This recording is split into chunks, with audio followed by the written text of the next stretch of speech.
E aí, GP, tudo bem? Aqui quem fala é o Diego Antônio. Estou muito feliz porque hoje nós estamos indo para o nosso próximo livro da Bíblia, que é Números. Eu sei que isso pode assustar algumas pessoas que não são muito fãs de exatas, mas eu quero te encorajar a persistir nesse livro. Mesmo que a leitura fique um pouco mais monótona, esse livro é um livro onde o Senhor derrama tanta estratégia para o povo e a gente consegue tirar muitas revelações no meio disso daqui. Então hoje nós vamos ler Números capítulos 1 e 2. Eu queria que você imaginasse a cena agora. O povo de Israel está no deserto, recém-saído do Egito, e Deus pede para Moisés fazer um censo.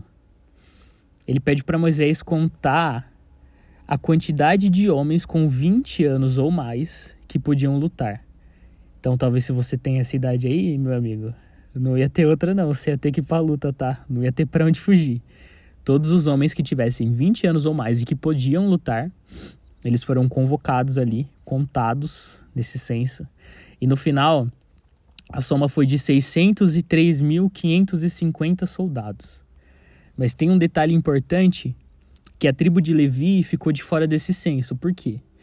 Porque os levitas eles eram responsáveis pela presença de Deus. Então, a tribo de Levi ficou de fora do censo para cuidar do tabernáculo, o lugar onde a presença de Deus habitava no meio do povo. Então, enquanto uns iam para a batalha, outros eram guardiões da presença de Deus, guardiões da conexão de Deus com o povo. E uma reflexão rápida aqui é que nem todo mundo tem o mesmo chamado. Às vezes o Senhor te chamou para fazer uma coisa diferente do seu irmão do lado, Deus te deu uma missão, um propósito, um chamado, um sonho. E o mais importante disso é que cada um tem um papel importante no reino. Então, a gente precisa nos posicionarmos em relação àquilo que o Senhor nos pediu para fazer. Porque se nós formos fiéis aonde nós fomos plantados, com os dons, os talentos, aquilo que o Senhor nos confiou, a capacidade que o Senhor nos deu, nós poderemos fluir de forma sobrenatural e sendo naturalmente sobrenaturais, sabe? Não é aquela força que a gente precisa fazer para fluir. Quando a gente está onde a gente precisa estar, a gente tem de fato uma graça para isso, uma unção para isso. E glória a Deus, né? Porque Deus ele é um Deus de seres individuais, nós somos filhos individuais, mas ao mesmo tempo a nossa individualidade coopera de forma incrível quando nós estamos juntos como povo de Deus, como igreja. Isso é maravilhoso. Mas voltando para a história. No capítulo 2, queria que vocês imaginassem, né, esse acampamento gigante no meio do deserto. E eu penso que se fosse para nós, qualquer ser humano organizar isso ia virar um caos. Mas o Senhor ele é tão detalhista que ele já mandou um mapa de como o povo deveria se organizar.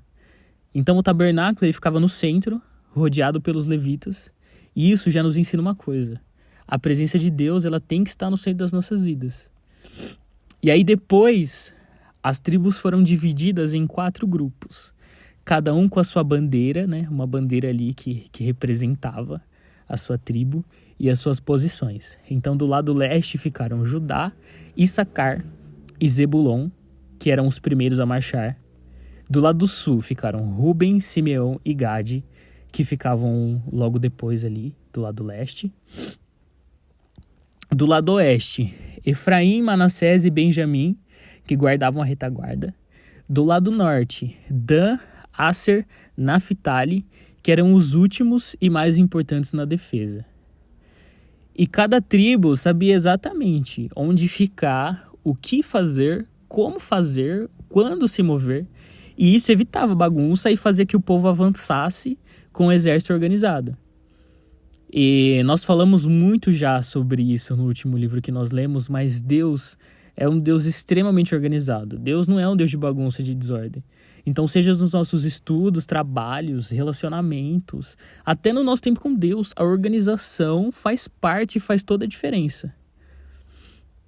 Esses capítulos mostram como o Senhor se importa com estrutura, estratégia e propósito, sabe? Queria deixar uma pergunta para vocês que é: será que a gente tem colocado Deus no centro das nossas vidas e organizado as coisas do jeito certo? queria que você olhasse para dentro de você, dentro da sua rotina e pensasse, cara, o que eu posso trazer de excelência aqui? O que eu posso trazer do reino de Deus para minha rotina, para minha vida? Sabe, como eu posso ser mais organizado, como eu posso ser mais estratégico com as minhas relações, com o meu trabalho, com os meus estudos, com o meu ministério, com aquilo que o Senhor me chamou para fazer. Eu tenho certeza que o Senhor ele vai te direcionar assim como ele direcionou o povo. Eu quero também fazer uma reflexão aqui de, cara, como a presença de Deus, ela sempre estava com o povo. Seja o povo se preparando para uma batalha, seja o povo em meio a uma organização, seja o povo se movendo, a presença de Deus estava naquele lugar, independente do que eles estavam fazendo. E a gente precisa tirar esse insight, essa revelação e aplicar nas nossas vidas, sabe? Às vezes nós estamos passando por desafios, problemas, estamos nos movendo em direção a outro lugar, fazendo outras coisas, talvez até com outras prioridades da nossa vida, mas a presença de Deus ela não pode de jeito nenhum ficar de lado. A presença de Deus precisa estar o tempo todo com a gente.